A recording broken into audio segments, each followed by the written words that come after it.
आप सभी को प्रणाम। जय गुरुदेव। आज के इस अध्याय से पहले सभी मिलकर गायत्री मंत्र करेंगे। ओम भूर्भुवः स्वः तत्सवितुर्वरेण्यं भर्गो देवस्य धीमहि धियो यो नः प्रचोदयात्। आज का विषय है परमात्मा को जानने के लिए अपने आप को जानो।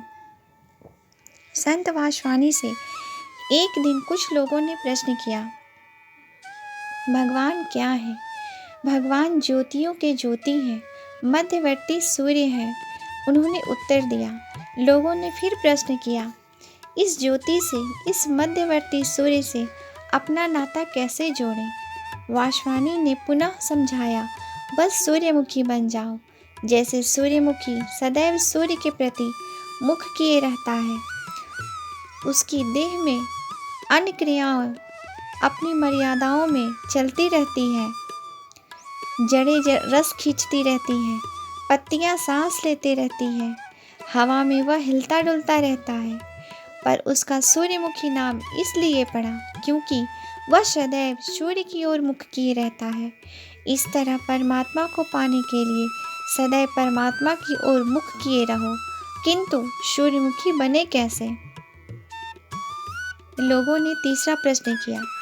उन्होंने उत्तर दिया, अपने हृदय को तीव्र अभिप्सा से भर लो। एक बार खूब अच्छी तरह निश्चय कर लो कि मनुष्य जीवन का ध्येय अनंत ऐश्वर्य, सुख, संतोष, शांतिप्रद परमात्मा की प्राप्ति है। जब वह तुम्हारे लक्ष्य बन जाएगा तो भगवान की ओर मुख किए रहोगे और धन्य हो जाओगे। ईश्वर प्राप्ति की सच्ची आकांक्षा का होना ही प्रधान बात है। परमात्मा कहीं अन्यत्र नहीं। उसे ढूंढने, प्राप्त करने और पहचानने का प्रयत्न नहीं किया जाता। इसलिए अधिकांश लोग के हृदय अंधकार से भरे हैं। लोगों के भीतर तामस का, रात का, अज्ञान का राज्य है। जब अपने हृदय को ही जीवन का केंद्र बिंदु बना लिया जाता है तो आनंद स्वरूप परमात्मा का अस्तित्व वहीं झलकने लगता है। उसे ढूंढने के लिए कहीं भागने की आवश्यकता नहीं पड़ती। हमारा हृदय हमारी आत्मा के विश्वास का अंश है। जिस तरह सूर्य की किरणें सूर्य का अंश है पर पृथक दिखती है, उसी तरह आत्मा भी परमात्मा का अंश है पर पृथक दिखता है। अपने को, अपनी गहनतर आत्मा को, विश्वास का अंश जान लेना ईश्वर को जान लेना है। मनुष्य अपने शरीर के बाह्य क्रियाकलाप की व्यस्तता से कुछ गहराई में डूब सकता है। यह सभी उसके गुण हैं, विशेषताएं हैं, पर वह स्वयं उनसे परे है। वह इनसे परे जाकर अपने को इनसे भिन्न, शक्तिशाली और परम तेजस्वी, सर्वद्रष्टा, सर्वव्यापी, सर्वत्यामी, विशुद्ध आनंद स्वरूप प्रकाश अनुभव कर सकता है। जिन लोगों ने अपने भीतर ईश्वर की शोध की है, वे सब अंततः इसी निष्कर्ष पर पहुँचे हैं। सब ने यही बताया है कि मनुष्य चिंतन के द्वारा मत, बुद्धि और भावनाओं पर ध्यान जमाता हुआ आत्मा के अस्तित्व तक पहुँचा जा सकता है और इस अनुभव के बारे में इस बोध को प्राप्त करता है कि वह परमात्मा जिसमें आत्मा विकसित की जाती है, आत्माओं से भी परे और सभी में एक ही प्रकार से व्याप्त है। एक गांव में एक बार नानक का आगमन हुआ। वे कहते थे, ईश्वर सबके अंदर है, हिंदू मुसलमान का कोई भेद नहीं। उस गांव के नवाब ने उनसे कहा, आपके लिए तो मंदिर और मस्जिद एक बराबर है, तो क्या आप नवाज हमारे साथ मस्जिद में पढ़ने को तैयार हैं? नानक ने बहुत आनंदित होकर कहा, जरूर जरूर। परमात्मा की प्रार्थना में सम्मिलित होने से बड़ा आनंद और क्या हो सकता है। फिर सब लोग मस्जिद में गए और नमाज शुरू हुई। सब लोग नानक की नमाज देखना चाहते थे, किंतु नानक चुपचाप एक कोने में खड़े हो गए और सबको देखने लगे। उनको इस प्रकार का खड़ा देखकर नवाजियाँ बहुत गुस्से हो गए। वे नमाज भी पढ़ते थे और बीच बीच में नानक को क्रोध से देखते भी थे। जल्दी जल्दी किसी तरह बेचारों ने नमाज पूरी की और सब एकदम नानक पर टूट पड़े। किसी ने उन्हें धोखेबाज कहा, किसी ने वचन तोड़ने वाला। नवाब ने आंख लाल पीली करके डांटा, आपने नमाज क्यों नहीं पढ़ी? नानक हंसे और बोले, आप लोगों ने भी तो नहीं पढ़ी, इसलिए हमने भी नहीं पढ़ी। अब आप लोगों का खेल देखता रहा। यदि आप नमाज पढ़ते रहते तो फिर मेरे लिए भी चुपचाप खड़ा रहना कठिन हो जाता। उन नवाजियों की तरह जो लोग ईश्वर प्राप्ति की बात तो करते हैं, किंतु उनकी सारी उलझन जीवन के बाह्य क्रियाकलापों तक ही सीमित रहती है। इसलिए उनका नानक यानी उनका मन भी आत्म अनुभूति में खो नहीं पाता। जिस दिन शरीर और मन की सारी चेष्टाएं सिमटकर आत्मा में केंद्रित हो जाती है, अंधकार उसी दिन दूर हो जाता है और मनुष्य परमात्मा के निकट पहुंचा हुआ अनुभव करता है। मध्यम निकाय में तथागत का एक सुंदर उपदेश है। वे कहते हैं, कल्पना करो कि किसी मनुष्य के पैर में विष बुझा तीर चुभ गया है। यदि यह मनुष्य कहे, मैं तब तक तीर नहीं निकलवाऊंगा जब तक मुझे ज्ञात न हो जाए कि तीर चलाने वाले का नाम, कुल और गोत्र क्या है, वह ऊंचा था या मंझले कद का, धनुष कैसा था, प्रत्यंचा कैसी थी, तीर कैसा था। लोग परमात्मा के संबंध में भी ऐसे ही तर्क वितर्क वाद विवाद करते हैं, पर अपने हृदय के बोझ में दुख, कठिनाइयाँ, दैवी आपत्तियों का जो तीर चुभा हुआ है, उसे निकालने की ओर भी ध्यान नहीं। हमें सर्वप्रथम आत्मा के दर्द को अनुभव करने की आवश्यकता है। बाह्य जीवन के प्रपंचों को छोड़कर अंतर्मुख होने की आवश्यकता है। बाहरी क्रियाकलापों को केवल सहयोगी मानना चाहिए।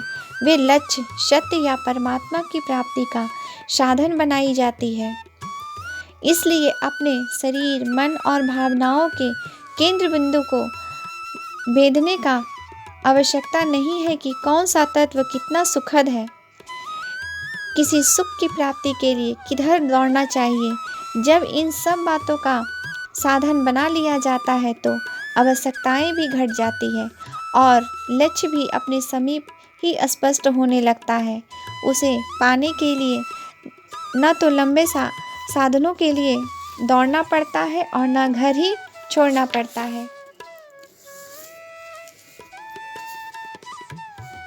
उपनिषदों ने आत्मा के बारे में कहा है,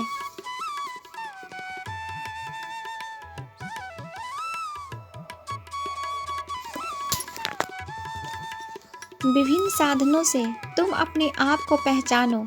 जिस दिन आत्मशक्ति का विश्वास जाग जाता है, उस दिन परमात्मा के अस्तित्व का भी विश्वास जमते देर नहीं लगता। विश्वास का जमना उतना ही आनंददायक है जितना परमात्मा की प्राप्ति। विषय है आत्म परिष्कार से पर ब्रह्म की प्राप्ति।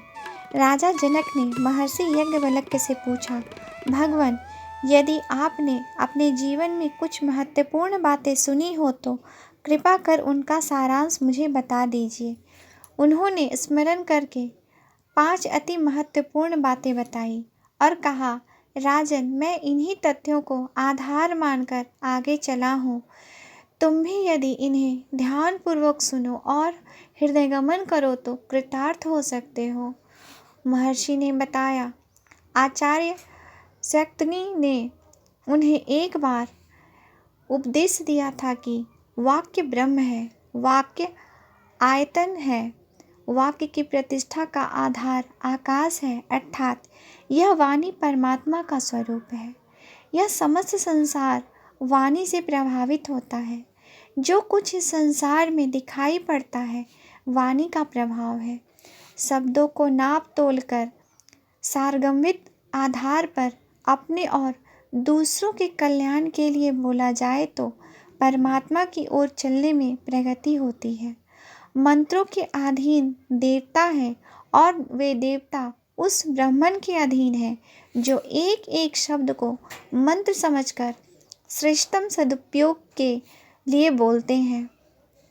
अपने शत्रु मित्र इस वाणी के आधार पर ही घटते बढ़ते हैं। निर्माण और विनाश की, उत्कर्ष और अपकर्ष की संभावना वाक्य कौशल्य पर निर्भर रहती है।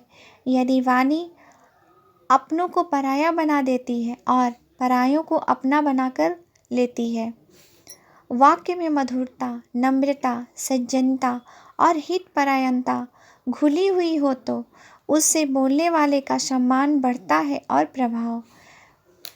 परिष्कृत वाणी से यह सारा संसार तरंगित हो उठता है और अशुभ की शुभ में परिणति संभव हो जाती है। वाणी की पवित्रता अंतःकरण को पवित्र करती है, उससे वह सारा विश्व पवित्र होता है। सो वह वाक्य ही ब्रह्म है। राजा जनक ने पूछा, और कुछ आपने ऐसा ही सर्वगम्भित सुना हो तो उसे भी कहिए। याज्ञवल्क्य ने कहा, दूसरा ऐसा ही उपदेश मुझे आचार्य शल्यथन ने दिया था। उन्होंने कहा था, यह प्राण ब्रह्म है, प्राण के भीतर सब कुछ भरा है, आकाश उसी की प्रतिष्ठा है, अर्थात साहस रूपी प्राण के द्वारा भौतिक पदार्थों से लेकर परम आत्म तत्व ब्रह्म तक की प्राप्ति हो सकती है। यह संसार प्राण के कारण ही जन्मा और गतिशील है। यहाँ सब कुछ प्राण से ही ओतप्रोत है। प्राण के बिना जो शेष रह जाता है वह शून्य या अंधकार रहता है। इस संसार में उसी की प्रतिष्ठा है जो प्राणवान है। जो सुंदर और सक्रिय दिखता है वह प्राण ही है। यदि वह न रहे तो यहाँ कुरूपता और नीरवता के अतिरिक्त और कुछ दिखाई नहीं देगा। देखने लायक केवल प्राण है। जो कुछ आकर्षक है उसे प्राण का प्रभाव ही कहना चाहिए। विभूतियों और सिद्धियों का आधार वह प्राण ही है जिसे जीवन के रूप में देखा जाता है। उसी को बल, पुरुषार्थ या पराक्रम कहते हैं। प्रयत्नों और उपंगों के अंतरंग में जो कुछ समर्थ दिखाई पड़ता है उसे साहस कहते हैं। यह प्राण ही विभिन्न प्रवृत्तियों के रूप में पुरुषार्थ बनकर परिलक्षित होता है। इस क्षमता के रहित होने से इस संसार में सब कुछ होने पर भी कुछ मिलता नहीं। निष्प्राण मनुष्य मृतक ही है। जिसमें साहस नहीं उसे भी मृतक ही कहना चाहिए।